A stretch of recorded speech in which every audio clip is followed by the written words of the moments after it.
Hey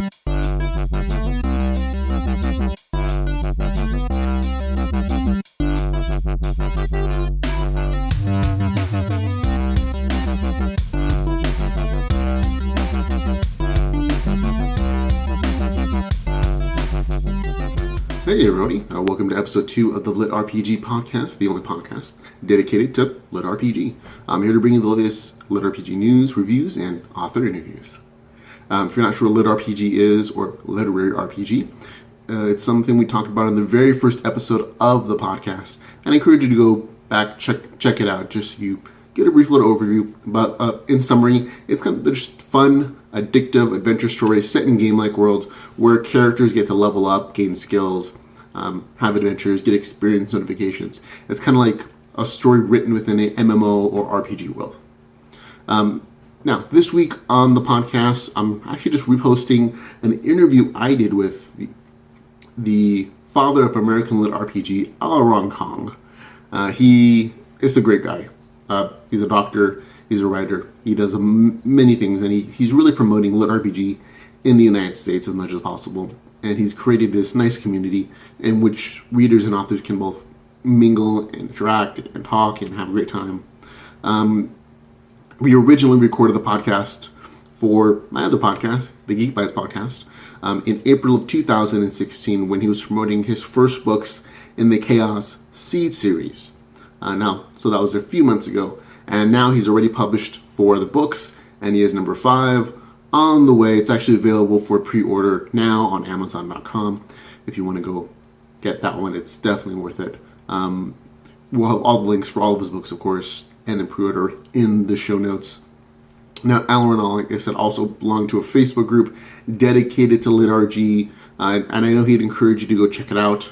I'll have the link in the show notes to that one, and there's another LitRPG Facebook group as well called LitRPG Books. The one Aleron and I belong to, the one he started, is just LitRPG. Now, if you like the podcast, you want to support us, of course, please leave a good rating and a nice review on whatever podcasting app you're watching and using. It'll help other people find the show. Now, in episode 3 of the podcast, which is going to be next week, we'll be back with more LitRPG news and some reviews for you, of course. For now, enjoy the interview. Hey, everyone. I'm Ramon Mejia from Geek Bytes Podcast. Today we have a special guest with us. He is the highly rated author of the Chaos Seed series, but he's also a lifesaver, a heartbreaker, and the Don of the Village Mafia. Welcome, Aleron Kong. Hey. Thank you. Thanks for having me here, man. Now, Aleron, thank you very much for talking with me today. If you want, could you tell us a little bit about yourself and your background, and who you are and why you decided to start writing? Yeah. So I live in Atlanta. I've been here for about 20 years. Left for college, then came back. And what I do for my day job, I'm a physician. I work for Kaiser Permanente. And basically, I've just read sci-fi my entire life. Always loved it. Always, looking for old Dragonlance novels at bargain bookstores and stuff like that. Made this painful switch to Kindle and e-reading a couple of years ago, and just started consuming it more and more. And I ran into Jackson's his Ash character for LitRPG. And I read it and I was like, oh my God, this is the most amazing thing ever. I can't believe no one else ever thought of this. And then I read more and realized other people actually had thought of it. So I was just trying to devour as much as I could about 6 or 8 months ago. And that was back when there was, I don't know, maybe a third of the LitRPG out that is now currently available. And I read some good stories. And honestly, I read some that were just kind of crap a little bit. And I was like, well, I can't do any worse than that. So I decided just to start writing, and it evolved into this world that was even a bit of a surprise to me. And people liked it, which was awesome. I kind of just thought I'd get 1 or 2 people being like, all right. And I don't know, it feels like I finally found my passion in life, honestly. That is absolutely amazing. I love to see when people find something they really love and can geek out about. That's a big thing for us here on our network and our podcast, is just the things you love, the things you geek out about, express them, be enthusiastic about it. I'm happy to see that you found something besides, of course, medicine, saving lives, writing. That's okay, but whatever. Yeah. Your amazing storytelling is also great for you. Do you have any particular aspirations for your writing career? Honestly, I feel like it is developing into something new. I feel, with the speed that I'm able to put these books out, I kind of feel like where most books in like a series are like, okay, so you saw this movie, then you're going to see the next one a couple of years later, you're going to see the next one. I feel like my writing is more like Scandal or 24. It's like, okay, so you got this hour and you're like, oh, it's over. It's just going to kind of be like me to keep having a good time when I'm writing. 2, for it not to become formulaic. Like some people complain like, oh, I love this part and not this part. Oh, I love this part of this part of this book. But that's kind of what I wanted. I feel like as long as people are talking about it and discussing it, I'm doing something right. And if people just start going like, oh, that's just the same old shtick, then that's when I need to either write a new story or change something up completely or something like that. Okay, so let me ask you then: how do you make your stories different than other LitRPG stories or fantasy in general? I feel like one of the biggest things that separates mine is my use of humor. And it's like some people love it and some people hate it, like all other humor. But I just feel like whatever you're doing in life should be fun and should be something that you can get a little dark with, but you can also like have some gallows humor, and then you can also just have, a dick joke thrown in here or there, just anything that's going to like keep it light and fresh. The other thing is that I feel like my story and character is realistic. I feel like a lot of times it's like, okay, so I'm walking along and I found this key and this is somehow exactly what I need somehow later. With my gentleman, it's like I know that I want to go from point A to point B, but I've already made rules for my world. So as I'm trying to get there, I'm like, oh, this is actually not going to work out. He's actually going to get the crap kicked out of him this time. That sucks for him. But I stay true to that, and it keeps it fresh and exciting even for me. So I suppose those two things. Yeah, I agree. Definitely staying true to a sense of realism, even within like a gamified kind of world, is really important because if your character suddenly becomes so overpowered, then nothing can stop it. It feels like a real disconnect in some kind of storylines. Now, speaking of the genre, LitRPG is a very new type of genre that isn't really around. It's big in other countries. Can you tell us a little about what makes LitRPG unique and what it is to you?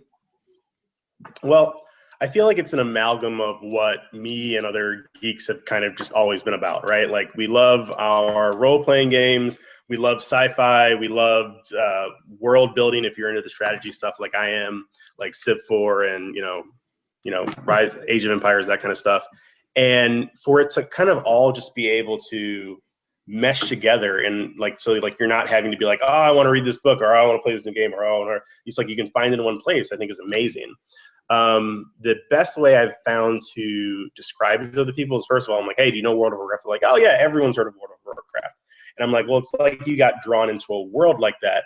But for people that are more familiar, I'm like, okay, so no one necessarily thought that watching someone play Halo online would be interesting. And yet if you're good, it's fascinating. I feel like LitRPG is the same as watching skilled gamers play a game, because you can get caught in there and you can feel like you are the person that is leveling up, that is living this life. Yeah, absolutely. I agree. LitRPG is just this weird intersection between a lot of different enthusiast genres like gaming, fantasy, sci-fi, literature, great storytelling, and sometimes just fun action stories. And it's its own unique niche to me that just is expanding. And I've been obsessed with this genre for the last 8, 9, 10 months. So much so that a large portion of my website is just dedicated to the subject at this point. And good portion of my time just reading. That's all I read nowadays. So I hear the enthusiasm for it, and I love to hear that kind of stuff. Let's talk a little bit about your actual books, though. You have 3 books in your series, the Chaos Seed series. What is the overall story about? All right, so basically it starts with a similar arc for a lot of them, where I have someone that was involved in some sort of complex virtual reality MMORPG. You're set a couple of years in the future because the tech is not widely available yet, and the person gets drawn into the story. And basically, it's like what happens after that. And obviously, the LitRPG kind of paradigm is that as opposed to some other science fiction thing where maybe you learn, I don't know, to cast something from a plucky squirrel or a nice owl or something like that. This is very much like you start as just a regular dude, and the more you strain and the more you stress yourself out, well, the stronger that you can get. And for me particularly, I wanted to get a intersection of, yeah, sort of hardcore RPG type of style, but also you're going to see an explosion of world building and sort of like how he's interacting with various issues. In the upcoming books, you're going to see like, settlements raiding settlements and, very complex sort of like, political intrigues, things like that. But also I wanted to keep it fresh. One of my favorite authors is Scott Lynch of the Gentleman Bastard series. And he's amazing in that every book he sets as a different tone. So like the first book is just a robber baron kind of thing. The next book is a pirate kind of thing. The next book is about fixing an election, but it also sort of ties together. I love the idea that I don't just have to have the same setting every time, which is one of the reasons that my world, I immediately made it as expansive as it is. It's basically a world the size of Jupiter, but he's only in like, a space the size of Georgia right now. So basically, like the opportunities are limitless in the future. Awesome. I definitely see that trend that you're talking. In your very first book, it was just Richard, another couple characters. They're going on these little adventures. It felt like a very individual story. And that as your books progress, you got the Mist Village, you had some town building, you got some trading between other cities. You got a slightly larger, expansive view of the world. As each book progresses, you see some of the speciesism, I guess, between humans and non-humans, which is I personally love the fact that this world isn't perfect and that there are social justice issues even within this fantasy, gaming world. And then in the third book, you're getting into a little more like exploration of like the larger world, how mechanics and how there are different species and tribes and conflicts within even a bigger and bigger world. So I'm really glad to see on a personal level the hope for realm versus realm or town versus town kind of fighting going on. Get those realm versus realm mechanics you see in MMOs and video games, which is again another part of the genre. Now talking about Richard for a little bit. Richard's your main character, right? Yeah. Now what makes him special? How did you make him special to the story? So for me, so there's going to be underlying currents that are plot spoilers that sort of move forward at, I don't know, like book 20 or something like that, I suppose, that I'm planning out. But Richter is just a guy that kind of stumbled into the right, series of circumstances. And he's just like any old American dude who, is just not perfect, is going to, try to more or less be a good guy. But at the end of the day, is just trying to like figure out like who he's going to be.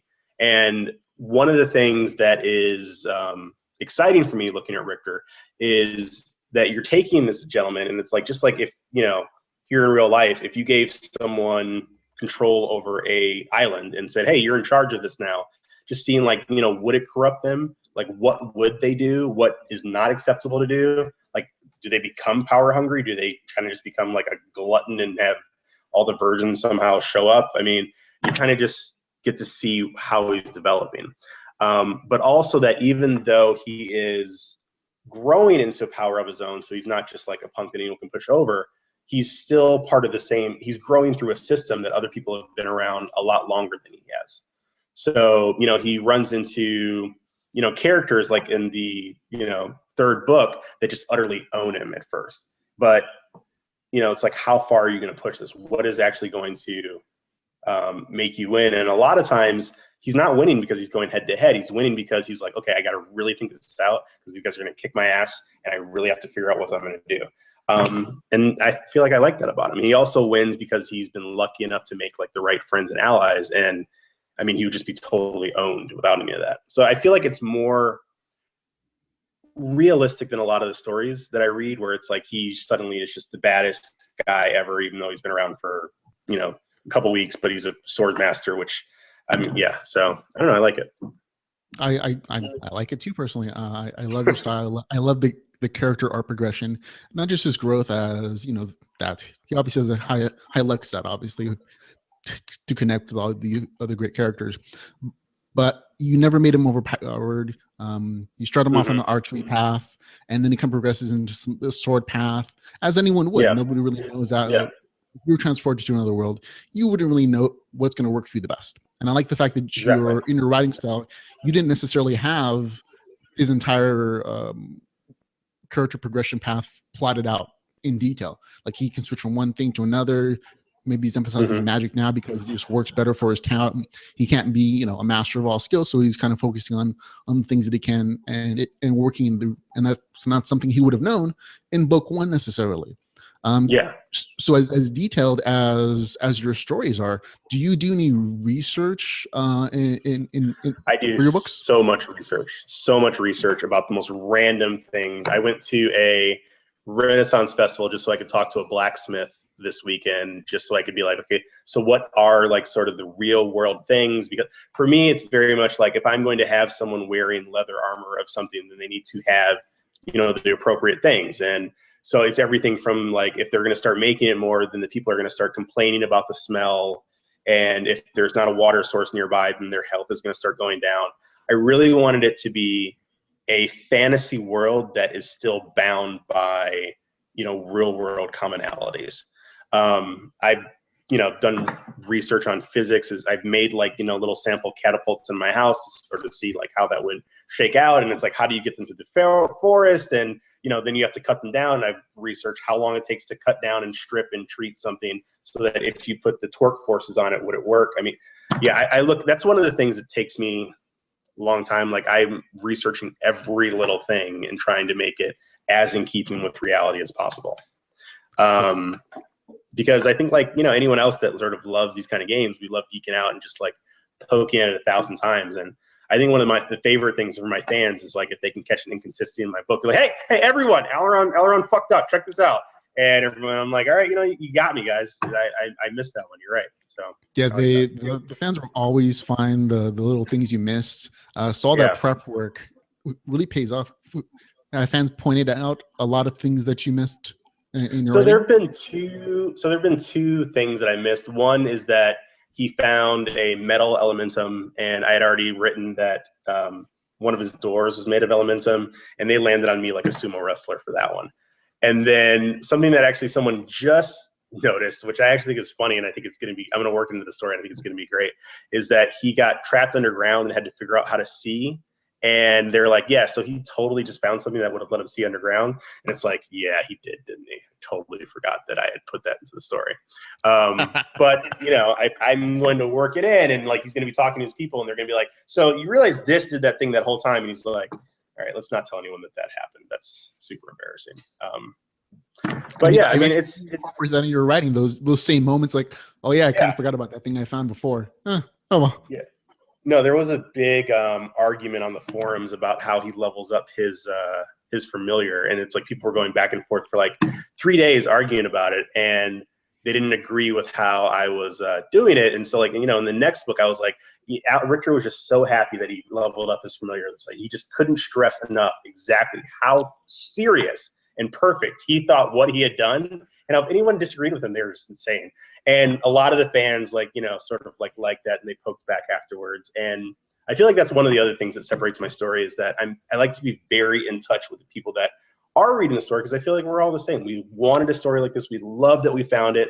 Just like you, I have a hard time reading even some of my old favorite authors that are not in this, because it's like it's not as exciting. It's not as engaging. It's a little bit more drawn out. Yeah, I'm like, where's the status screen?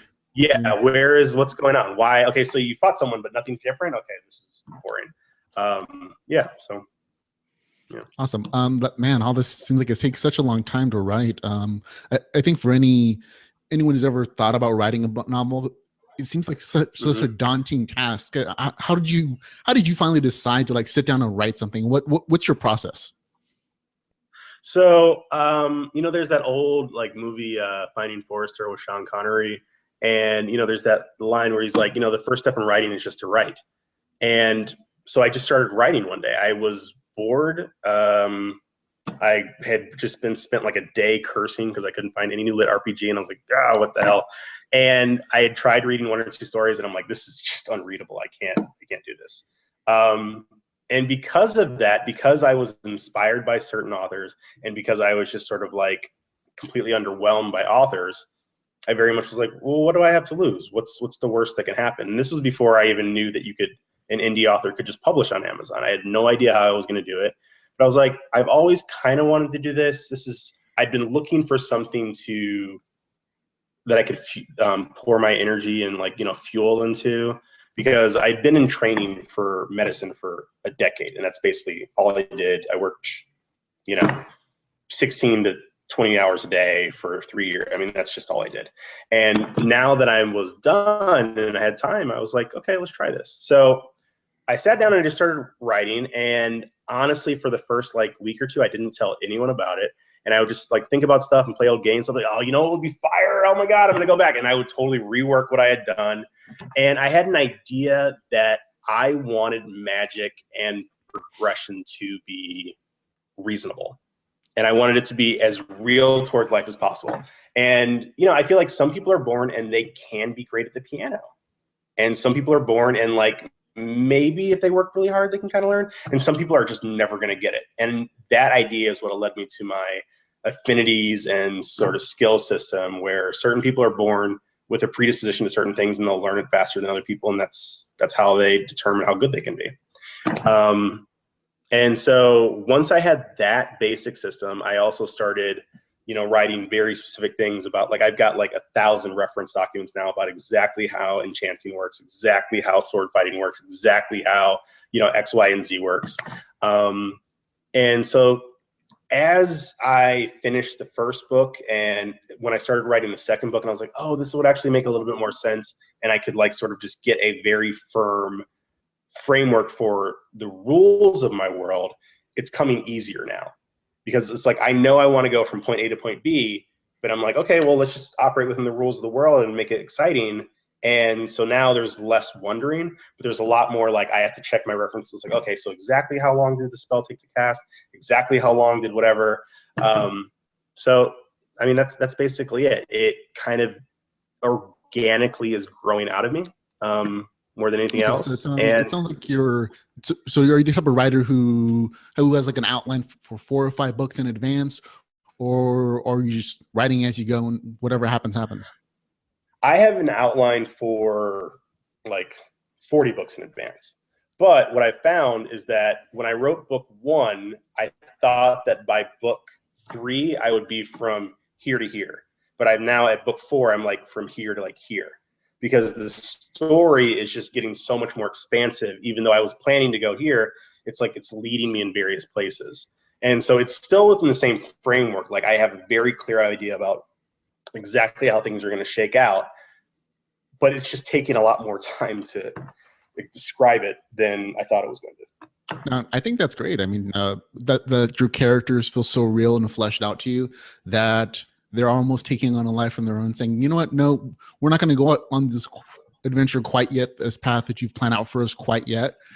We want to do this other thing first. I think that's really cool, and that it makes your characters feel more real, and that they have almost their own agenda in your story when you're writing them. Yeah, I mean, they very much do. There's times where I try to get Richter to convince people of something, and I'm just but they disagree with him, and I'm like, I didn't really expect you guys to disagree with him, but I guess it makes a little bit more sense. And that's sort of just how it all shakes out. And then in this latest book, he's getting super paranoid about stuff, and everyone's like, dude, and he's like, no, dude, no, it's exactly the way it's going to go. And so I'm not exactly sure how his more kind of totalitarian, tight-fisted thing is going to work, but it does feel like what would happen to him after he's been through certain things. Yeah. On that particular point, it almost feels a lot like what happened in The Walking Dead with Rick, the Rickocracy, and this is the Richtocracy at this point. Just because of that paranoid issue, bad things happen when I don't have full control, and Richard is having the same thing. It seems like. Can you tell me a little bit what do you find to be the hardest and easiest things about the writing process for you? So I think the hardest thing is staying true to my vision of what I want the story to be, but also being attentive to my fans and sort of what they're looking for. because I've always been a very independent person and kind of just was like, you know, you like it, you like it. If you don't, you don't. But this almost feels like my child more than anything else. So when I, you know, get a review one way or the other, I really just try to like read it and see what's going on. And after the third book, that has kind of faded back a lot because I now feel like I wrote the first book, I'm like, okay, well, that went okay. I guess I did that. And then I wrote the second book and I was like, okay, so I did it twice. Is this maybe a thing? I don't know. You know, God, I mean, they could just really tear me up the third one. But by the time I wrote the third one, I'm kind of just like, all right, this is what I do. And if you love it, you love it. If you don't, you're a horrible person, basically. No, you're not a horrible person. But you know, I basically feel like it feels like what it's I a real do. thing. Yeah. Yeah. So that was hard for me to sort of navigate that back and forth. The hardest technical thing is the proofreading. I hate the proofreading. It feels like homework. It's like the worst part. You know, it's like it's so irritating. Yeah, but now I've got 2 really great beta readers, so they're helping out with a lot of. And actually, I have some awesome fans that, you know, in and of themselves will like read the book in 10 hours, and then 12 hours up to that, they're like, "Hey, this is some stuff that I caught. Keep up the good work." Da da da. And it's like that means the world. So, you want to give a shout out to anybody real quick? So Justin Johansson, Peter Morena, Azrael Mejia. I don't remember what his real name is, but. And then Bibliophile, he's really gotten some great info as well. And then there's a lot of people that have just been like loyal from jump. I mean, they're awesome. So that's great. I like the fact that you're including your audience so much in your writing process, and not just as beta readers, but also grabbing ideas from them. You know, taking the points that they say are kind of iffy and working them into the story. I love how involved your community and the LitRPG community is in your story. And now writing to me is kind of a creative process where you're outputting so much great stuff. But when you output so much great stuff, you got to refill the tank sometimes, man. Who are some of the authors that you love to read that really refill that creative juices on your end? So I will say that the biggest difference probably in having started writing is that my reading intake has gone from like 100 to like 1. It really has. There are authors that I used to like, you know, just want to like read or read them over and over again. And it's like I'm writing all day, every day. So I'll like try to read it as like I'm going to sleep, and I like just kind of like pass out. And I've started maybe, I don't know, 5 books over the past 6 months and gotten like 2 or 3 chapters in. My creative stuff is more, I usually like will sit with my laptop on my lap, and behind me, like I'm watching like Aliens 2, or I'm watching like, you know, Evil Dead 3 or something like that, or I'm watching all season 5 of Stargate SG-1 or something like that. And there's a lot of things that will sort of fuel it. Like I actually just watched The Count of Monte Cristo, and I spent 3 days writing like a plot arc that's going to come up maybe, I don't know, like 5 books from now. But I was just so enthralled with this idea of like anger and hatred and what it does to you and whether it's worthwhile that my fingers couldn't stop flying for however long. But I actually, after the 3rd book, for the first time in 6 months, I didn't write for 2 days in a row. And that actually just kind of let me like read whatever. I had a lot of friends come to town. We just went out, got some drinks, hung out, and I just consciously didn't touch the keys. It was almost like my fingers were like itching to like type. But, you know, it definitely did recharge everything. Yeah, that's good. I mean, everybody needs a chance to recharge. I'm glad to see that you're. I mean, 6 months daily writing. That's an amazing pace. I gotta say, I can't think of anything I've done except eat and breathe for the last 6 months every single day. So hey, good for you. You gotta say. No, I mean honestly, because it's my passion. I always hated that question. Like, what's your passion? I'm like, I don't know. What's your passion? Get off my back. I never got it, and it's like finally got that. Like, I love doing this.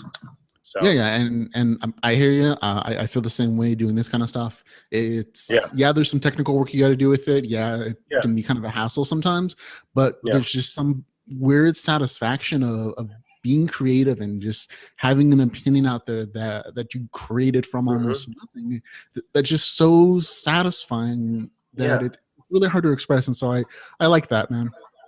It is. I think that's exactly the word. Creation. I mean, like every religion, like that's the number one thing, focuses on creation. In my stories, the ultimate power, creation. It's the act of creating fulfills something in us, I think, as just people. And yeah, it's amazing.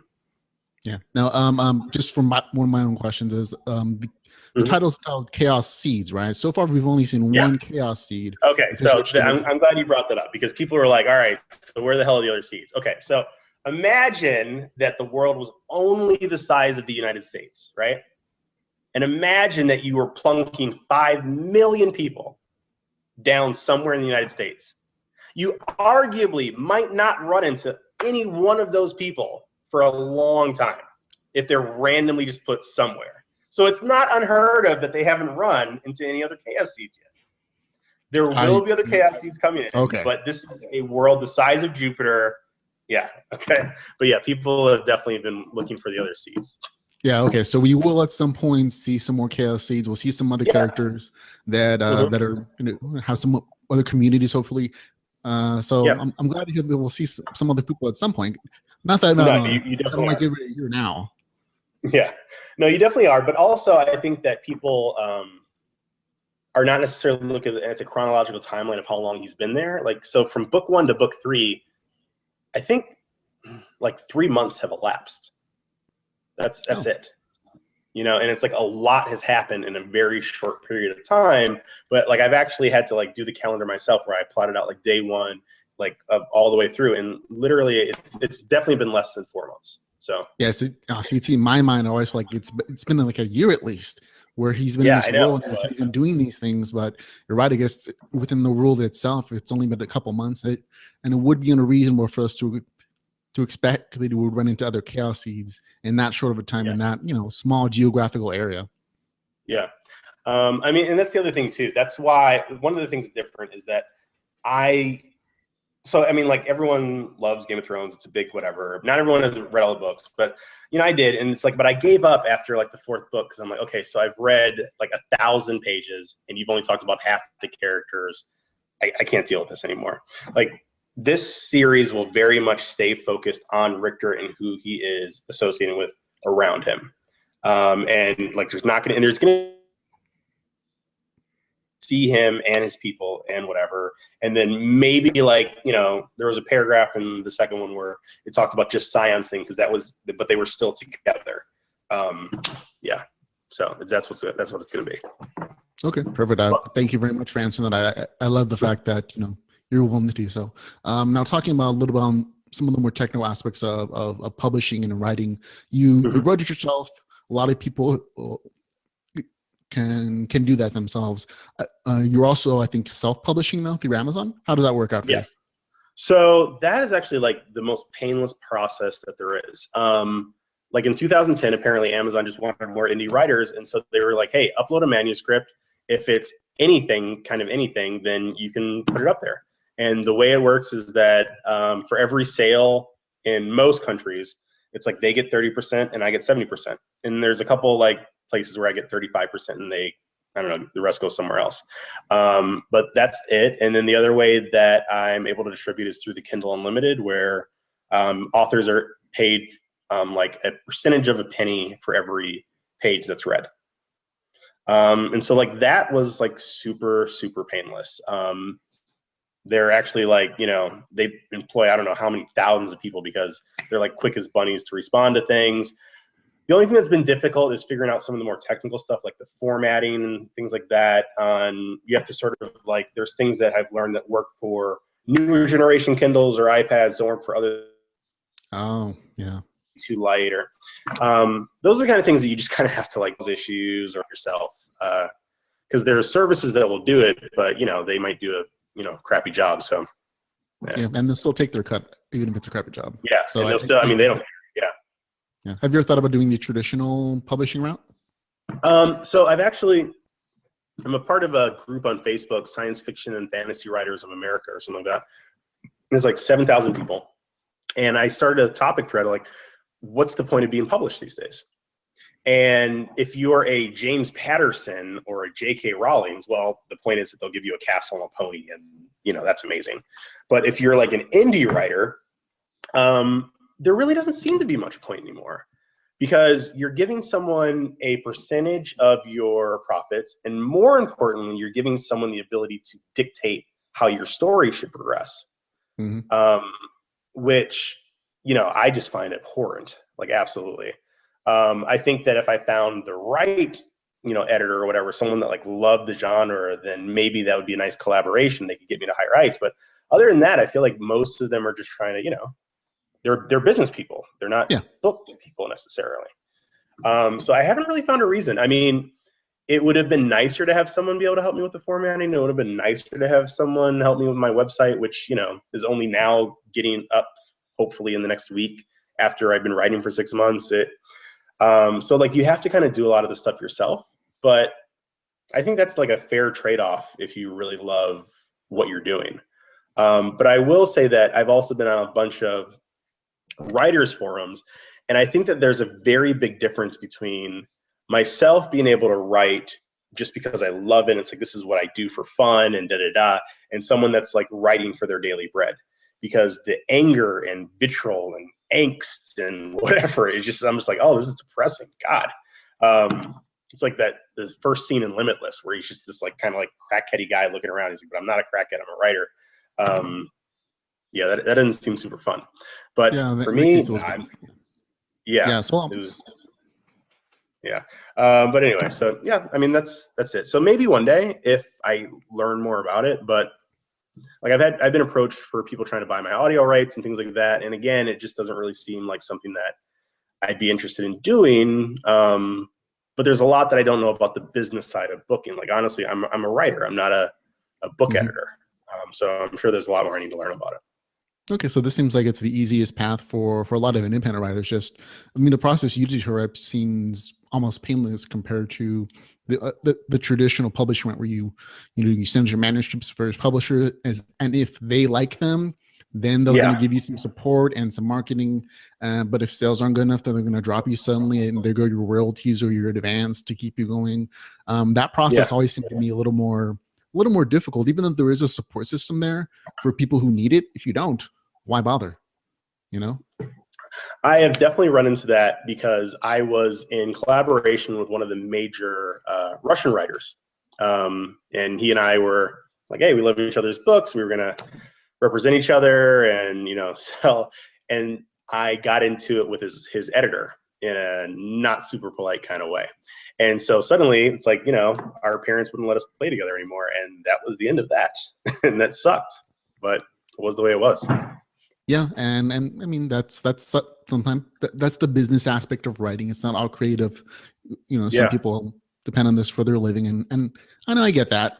I'm happy to see that you have a little more freedom in your writing style and the things that you can do. I think it makes for better stories when you don't have quite as many restrictions on what you can and can't say and how you can say it, and all the publishing stuff. So I'm glad that you chose this round in particular. Now, being on Amazon, though, it seems it would seem to me as if it's a little more difficult to get your book out there. Do you find that to be the case? I do. I think it's definitely grown organically. I think that the LitRPG group on Facebook has been huge for a lot of people in LitRPG trying to come out. It's also been great for us weeding out people that are like, hey, my book's LitRPG, and you're like, no, you're just jumping on it. You have nothing to do with us. And the people on the group, I mean, they will tear you up if they don't like what you're doing, and they'll sing your praises if you do. So I think that that's been very helpful. As far as like only being on Amazon, which is what I have to do if I want to do the Kindle Unlimited thing, it's an exclusive kind of deal. I mean, there are other book things. I mean, there's Barnes & Noble and there's Smashwords, and honestly, I just haven't really learned that much about it either. But it's one of those things where if I had a dedicated editor, they're like, okay, well, look at this statistic and look at this. I'd be like, okay, maybe we'll do X, Y, or Z. But for me, it's like, I'm putting a book out that people like. I only started 6 months ago, and yet, I feel like I'm becoming a recognized name in the genre. Like a couple of my fans are like, "Oh yeah, you're the father of LitRPG," and I'm like, "Oh, don't tell Brent Roth about that." So I mean, it is a little difficult, but it kind of just depends on like how much you care about it. Like me personally, I'm going to start trying to enter some of my works in literary competitions now that I have a little bit more time. There's just a newsletter or two that's gone out about me to like just sort of local whatevers, and I mean that's it. And basically, I'm trying to just engage different forums, so the different social media forums, but also one of my newest projects is that commissioning comic books to be written. So those are going to be the stories for like major side characters. So, like Tarad will have a 7 comic book arc dealing with like, his upbringing. And there's 1 or 2 other characters that have like, big backstories that are coming up that, as opposed to just writing an anthology where you're reading through stuff again, it's like you get to actually see the characters doing whatever. And then it will end with when they meet Richter. Okay, so that's interesting. I did notice that you were talking about publishing. Is this going to be a webcomic? So yeah, it is going to be a webcomic, just like my books are ebooks. But again, that's the kind of thing where I don't know where the market is going to be able to match, because unlike my ebooks where it's just me with WordPerfect typing and that's it. With this, I'm having to like engage an artist. I found this excellent guy in Spain. Where we're like, contacting one another pretty frequently, but, it's like I have to put a certain amount of overhead into it. And I don't want to charge my fans so much that they're not, feeling comfortable with it. But Amazon has a weird rule that every book they sell needs to be between $2.99 and $9.99. Otherwise, the author only gets 30% of the sales. That's an interesting choice on their part. So it's like if I wanted to market $1, I couldn't do that realistically. Okay. Yeah. So that is interesting. I guess from their technical point of view, they have all the numbers that say, oh, this price range works out best for us and the authors. So I guess there's probably that. But the webcomic thing, I think is very unique for, I think you're the only author in the LitRPG community that I've seen specifically do both a written novel and a webcomic at the same time. How did you decide to go with the webcomic piece? Again, I like comic books, and I was like, yo, this would be great. Let's do this. And I was just like, let's give it a shot. So I'm hoping that it will work out well. I'm actually thinking that a way to kind of streamline that would be I would just advertise the comics at the end of each book, but I could sell them directly from my website, and then I could do it for $1 each. Easy peasy. That's absolutely. Yeah, if you have a marketplace to distribute your stuff, you have your website to advertise not only your normal novels and books, but also your own merchandising. I think I've seen your T-shirt as well. So adding another comic series would work out. No, I have a plan. So with the website, I have like I think bigger eyes than my stomach. But what I would love to do is just do something fun where like people will be able to log in through their phones. But everyone that takes a picture of themselves in the shirt and puts it on their page will get into the Mafia, and then they can like compete with each other, like just playing like old school Tetris or something like head to head. And that would just sort of like be a fun thing for people to start doing as well. But yeah, I'm trying to just basically branch out into the various things. The T-shirts will be up, and the comic books hopefully soon, and the website hopefully soon. All right, perfect. I love, again, I think one of the biggest draws for your books in particular is the fact that you have a community. You've already tapped into the social media communities for LitRPG and for your own stuff, and it's all coming together, I think, really well for you. I'm really happy for you, man. Before we finish up today, how can listeners or readers come and find your work? So I am the only Aleron Kong on Amazon. That's the easiest way to do it. But what I would really recommend that anyone that kind of starts to love this is to just join the LitRPG page. There are 575 of us as of this morning. We have had countless threads about various things. It's like within the first 5 minutes of a new LitRPG book coming up, like someone's posted about it on the page. And I think that would be the best thing. And then I feel like I said, I feel like my voice is becoming a strong voice in the community, but there's also just like a lot of amazing other authors too that I would recommend to them. Okay, awesome. And again, you have that nice list on the Facebook LitRPG page that everybody that we've been talking about. A lot of other authors, a lot of recommendations. We have our own recommendation page on our website where we try to post everybody we think is great and kind of exclude all those people who aren't really LitRPG, but they show up on that Amazon page anyways. So, I definitely appreciate you very much for taking the time out of your busy schedule talking to me. I think we've gone a little longer than the 10-15 minutes we had planned. I had a great time. That's a great conversation for you. So I love it. Thank you very much for showing up. All right, thanks, man. I appreciate you having me. You have a good day. Okay, man. You too, man. I'll talk to you later. Bye.